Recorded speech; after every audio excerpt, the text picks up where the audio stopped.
Kinausap ni Rigor si Marites at pinaalam na huwag na itong umasa na magkikita pa sila ni Natanggol o Ramon. Ayon kay Rigor, sisiguraduhin niyang kahit kailan ay hindi na muling magkakasama ang pamilya nila. Matapang naman si Marites at sinabing hindi pa kilala ni Rigor kung gaano kalakas at katatag si Tanggol para sabihin niya ang mga ganitong salita. Kinausap ni Tanggol si Don Julio at ipinaalam na kailangan nilang bumalik sa Quiapo upang iligtas si Marites. Agad namang sumang-ayon si Ramon, sinabing dapat silang kumilos sa lalong madaling panahon dahil maaaring nasa panganib na si Marites anumang oras. Ipinabatid ni Mando kay Rigor na nakaabang na ang kanilang mga tauhan. Kapag pumunta si Tanggol sa Quiapo, agad nila itong aatakehin at huhulihin. Nagbilin si Rigor na laging handa ang lahat dahil desidido siyang mahuli sina Tanggol at Ramon.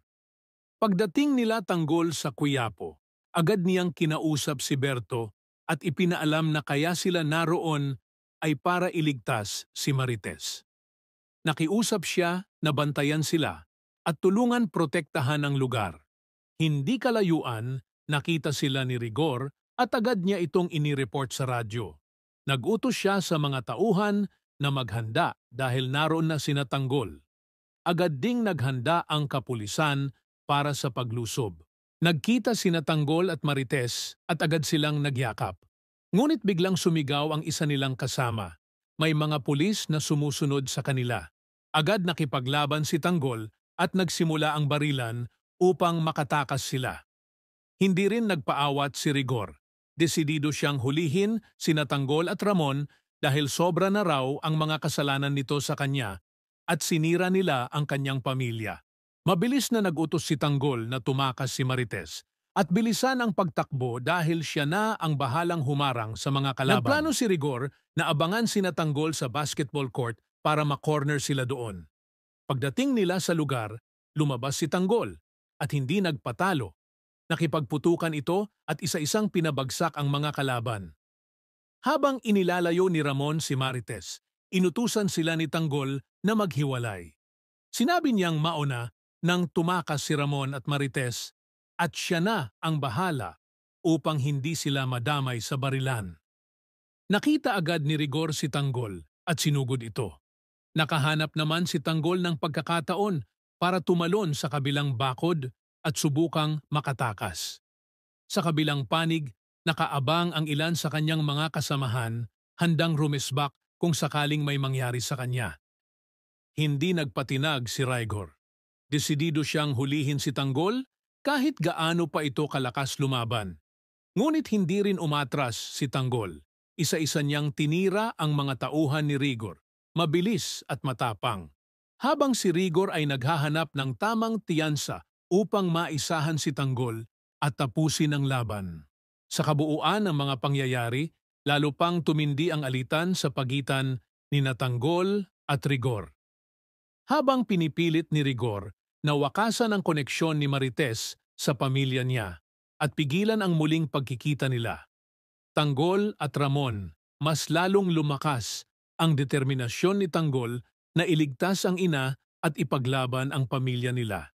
Mula sa Quiapo hanggang sa basketball court, hindi umatras si Tanggol sa laban, kahit na mas marami ang kalaban at pursigidong hulihin siya ni Rigor.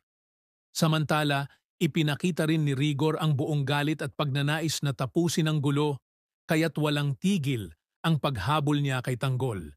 Sa huli, kapwa sila nagtulak sa sukdulan, si Tanggol para sa kaligtasan ng pamilya at si Rigor para sa paghihiganti. Nagmistulang larangan ng digmaan ng Quiapo at habang papalapit ang dalawang panig sa isa't isa, malinaw na hindi matatapos ang tunggalian hanggat hindi nagkakatapusan ang isa sa kanila. Ibahagi ang inyong saloobin sa comment section. Huwag kalimutang mag-subscribe at i-click ang notification bell para hindi ninyo ma-miss ang susunod na kabanata ng Batang Quiapo. Maraming salamat sa panunood at magkita-kita ulit tayo sa susunod na kwento.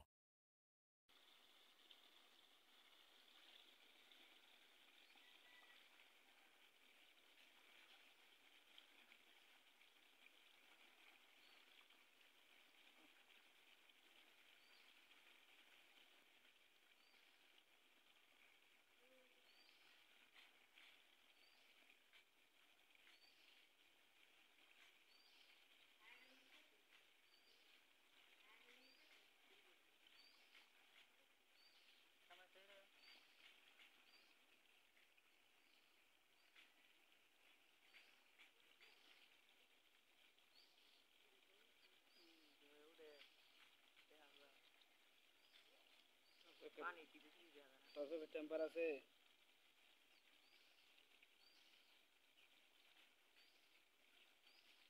একটা শুট লইছি।